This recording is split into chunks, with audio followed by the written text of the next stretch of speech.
بسم اللہ الرحمن الرحیم۔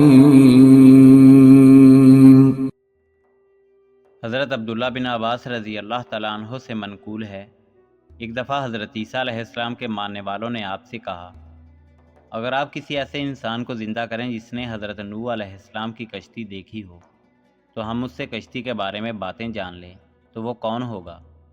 حضرت عیسیٰ علیہ السلام نے ان سب کو اپنے ساتھ لیا اور ایک مٹی کے تودے پر چلے گئے۔ وہاں سے مٹی سے مٹھی بھری اور کہا، اے لوگو، تمہیں معلوم ہے یہ کس کی مٹی ہے؟ لوگوں نے کہا، یہ بات تو خدا اور خدا کا رسول اچھی طرح بتا سکتا ہے۔ یہ جواب سن کر آپ نے کہا، یہ مٹی کعب حام بن نوح کی ہے۔ اس مٹی کے تودے پر آپ نے اپنا عصا مارا اور اس کو حکم دیا، قم بإذن اللہ، اللہ کے حکم سے اٹھ جا۔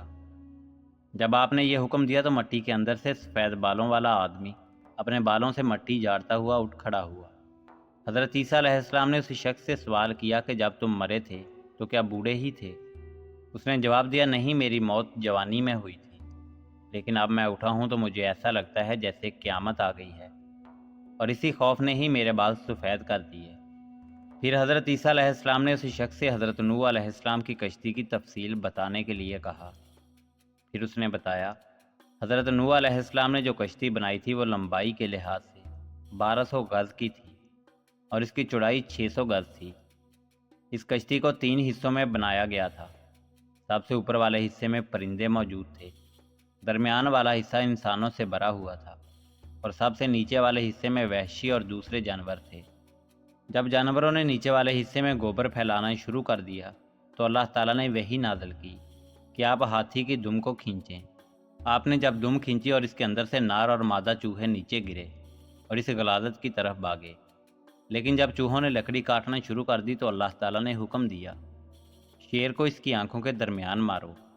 پھر آپ نے اس کو مارا، اس نے چھینک ماری تو اس چھینک سے بلی کا ایک جوڑا پیدا ہوا اور اس نے چوہوں کو کھا لیا۔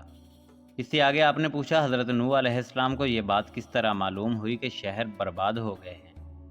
تو اس شخص نے تفصیل سے بتایا کہ حضرت نوح علیہ السلام نے ایک کوے کو کہا تھا کہ وہ جا کر شہر کے حالات کے بارے میں پتہ کر کے آئے۔ جب اس نے زمین کی طرف دیکھا تو ہر طرف مردے تھے، اور وہ ان مرداروں کو دیکھ کر ان کو نوچنے کے لیے نیچے چلا گیا۔ حضرت نوح علیہ السلام نے بددعا کی کہ اس کو خدا کا خوف کیوں نہیں آتا، اس وجہ سے ہی کوا گھروں سے اتنا دور ہوتا ہے۔ پھر آپ نے کبوتر کو حکم دیا کہ وہ جا کر زمین کے حالات کی خبر لائے۔ کبوتر زیتون کا پتا اور اپنے پروں میں مٹی لگا کر واپس آ گیا۔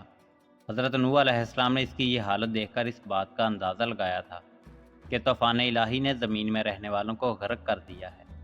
اس کے بعد آپ نے کبوتر کے لیے محبت اور لگاؤ کی دعا کرتے ہوئے اس کے گلے میں سبز ہار ڈال دیا۔ اس کی وجہ سے ہی کبوتر آج انسانوں کے اتنا قریب ہے۔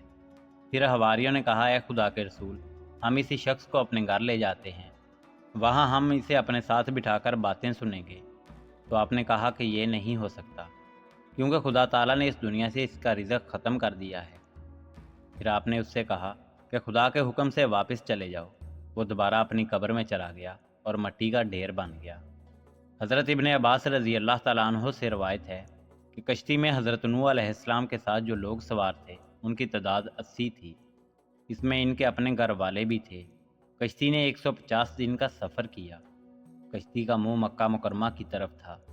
پورے 40 دن کشتی نے خانہ کعبہ کا طواف کیا۔ پھر حکمت الہی سے اس کا منہ جودی پہاڑ کی طرف ہو گیا۔ اس جگہ پر کشتی جا کر رک گئی۔ حضرت نوح علیہ السلام نے کوے کو زمین کے حالات معلوم کرنے کے لیے کشتی سے باہر بھیجا۔ جب اس نے زمین پر لاشوں کے ڈھیر دیکھے تو ان کو کھانے کے لیے ان کی طرف لپکا اور ان لاشوں کو کھانے لگا۔ کافی دیر ہو گئی کوے کو آئے ہوئے تو وہ واپس نہ آیا۔ تو پھر حضرت نوح علیہ السلام نے خبر لانے کے لیے کبوتر کو بھیجا۔ اس نے حکم کی فرما برداری کرتے ہوئے زیتون کا پتا اپنے منہ میں ڈالا اور اپنے پاؤں کو مٹی سے بھر لیا اور وہ واپس چلا گیا۔ جب آپ نے اس کے منہ میں زیتون کا پتا اور پیروں کو زمین کی مٹی سے گرد آلود دیکھا تو آپ سمجھ گئے کہ شہر غرق ہو گئے ہیں اور طوفان گزر چکا ہے۔ پھر جودی پہاڑ پر کشتی رکی۔ آپ نے اس جگہ پر ہی رہنے کا بندوبست کیا اور ایک بستی کا قیام عمل میں لائے۔ اس بستی کا نام سمانین رکھا۔ سمانین کا مطلب 80 افراد ہیں۔ حضرت نوح علیہ السلام اور دوسرے لوگ صبح سو کر اٹھے تو آپ نے دیکھا کہ جو 80 افراد آپ کے ساتھ تھے سب علیحدہ علیحدہ زبان میں بات کر رہے تھے۔ ان سب میں سے صرف ایک شخص عربی میں بات کر رہا تھا، باقی کسی کو بھی ایک دوسرے کی بات سمجھ میں نہیں آ رہی۔ تو پھر حضرت نوح علیہ السلام ایک کی بات دوسرے کو ترجمہ کر کے سمجھاتے تھے۔ ناظرین، امید کرتے ہیں کہ آپ کو ویڈیو پسند آئی ہوگی۔ اللہ رب العزت آپ سب کا حامی و ناصر ہو۔